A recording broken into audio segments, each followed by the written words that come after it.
Hello, everybody, and welcome to another edition of Insurance Explained with Andrew Perlin. Today, I want to talk about something that catches a lot of homeowners off guard. And honestly, most people don't even realize this is a problem until the day they have to file a claim. Because most people believe that if they have homeowners insurance, everything inside the house is automatically covered. There's a huge difference between having coverage and actually being properly protected. And that's what this episode is all about.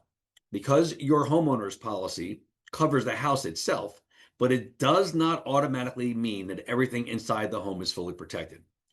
This is just another example of what I've been calling lately the illusion of coverage. When most people think about homeowners insurance, they think about the structure itself, the roof, the walls, the foundation. That's what we call dwelling coverage or coverage A.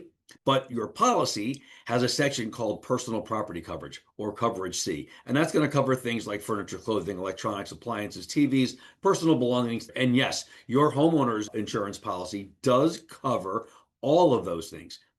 But here's where the misunderstanding tends to happen. Not everything is covered the same way. And not everything is covered up to its full value. And that's the part that most people don't realize. Because they assume they have homeowners insurance, all of my stuff is protected. The assumption can be very expensive after a loss. Let me give you a little example of what I'm talking about. Several years ago, a client of mine had a Rolex watch. Somehow or another, this watch was stolen, and he called me and he wanted to file a claim against his homeowner's insurance policy. Okay, great.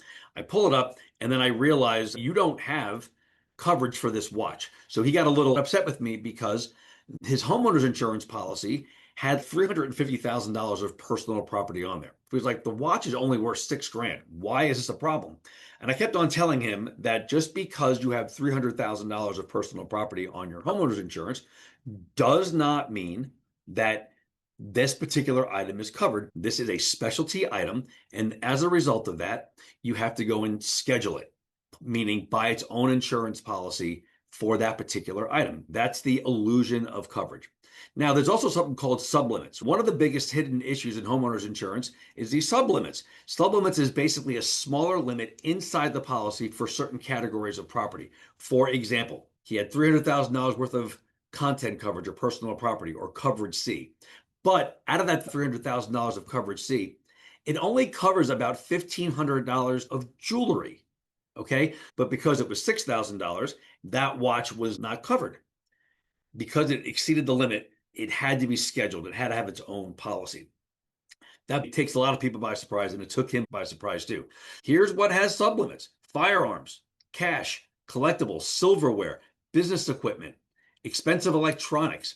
So let's say someone has an engagement ring worth $12,000 and has a couple of really expensive watches, or they inherited some jewelry.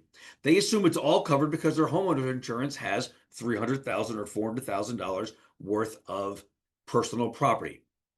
Then there's a burglary. Someone comes in, steals all their stuff, and they suddenly find out that their policy only covers a small fraction of the actual value. That's that sublimit that I was talking about. It's not because the insurance company isn't trying to pay out. It's because the limitation was written into the contract the entire time, and most people never knew it. Now, when I'm talking to somebody about personal property, I am telling them flat out, if it's worth more than $2,000, you got to have it scheduled.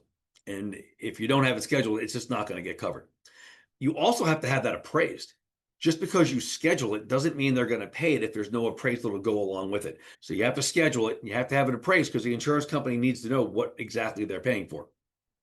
Most people never schedule their stuff because no one's explained it to them. So if your agent hasn't explained to you what the difference between what's covered and what's not covered, as far as do you need to schedule something or not, you should have that conversation immediately. Again, coverage does not equal protection. You have the policy, that's great. There are clauses, there are limits, there are things you have to be made aware of, and you have to react accordingly to what it is. Another thing that people don't talk about is replacement cost versus actual cash value. Now, when you buy your homeowner's insurance policy, you have the right to choose. Do you want full replacement cost on the dwelling, or do you want actual cash value?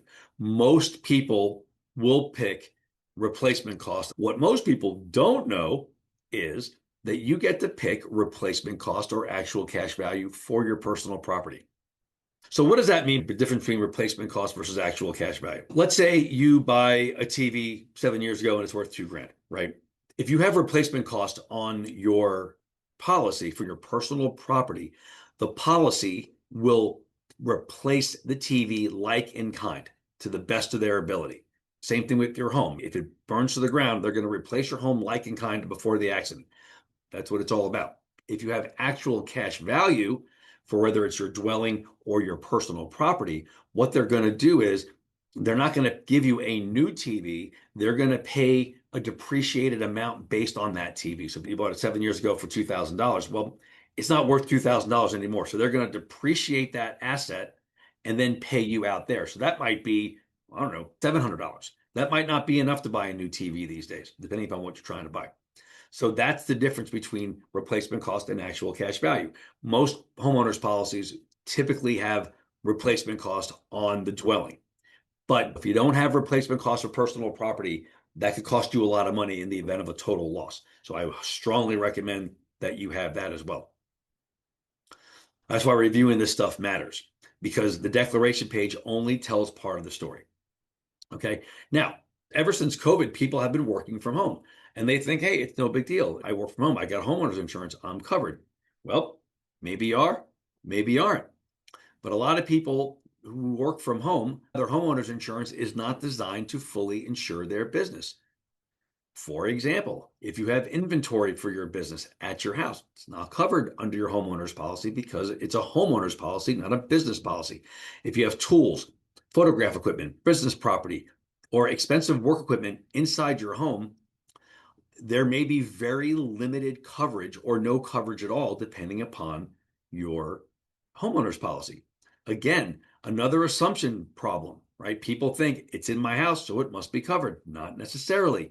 Sometimes you need an endorsement for a business personal property or inland marine coverage for business property, even a separate policy all the way around. You invite somebody into your house on a business purpose and they hurt themselves due to your negligence, your homeowner's policy isn't going to cover it because they weren't there for personal reasons. They were there for business reasons. So these are all the things that you have to take into consideration when you're putting together your policy. Now, hopefully you have an agent that knows this stuff like I do and can walk you through it and make sure that you are covered the way you need to be covered. But the thing is, guys, you have to let your agent know what's going on. There's no way for me to know that you're working out of your home unless you tell me. Now, yeah, I can ask the question when we have our review, but that's once a year, once every 6 months, depending upon what's going on. If something changes in your life, your insurance needs to change too. So you have to review it and tell your agent. Tell them, hey, I just got engaged, just bought my future wife a $12,000 engagement ring. What do I do? Hey, I'm working from home now and my company computers and printers and inventory and all this stuff will be covered under my homeowner's policy. Should I get a business policy? What do I do? And I'm telling you, everyone thinks they're covered until it's too late. So I'm asking you to please review this stuff. When something changes, you need to be ready and talk to your agent to make sure this changes too. At the end of the day, the goal of homeowners insurance is not just to insure the building, it's to help protect your life financially after a loss. That's what it's all about. But the most dangerous gaps are usually the ones that people never think about because they just don't know about it. That's why reviews matter, because most coverage problems don't just happen when you buy the policy. They happen years later, after a life change, after an upgrade, after an expensive purchase, after a collection grows year over year, after people assume everything is handled. And that's the illusion of coverage. Just because something is inside your house doesn't automatically mean it's fully protected. Your policy may cover your home. That's great. That's what it's there for. But that does not mean it fully covers your life inside of it. And remember, coverage does not equal protection. If your life changes, your coverage should too. So let's review it.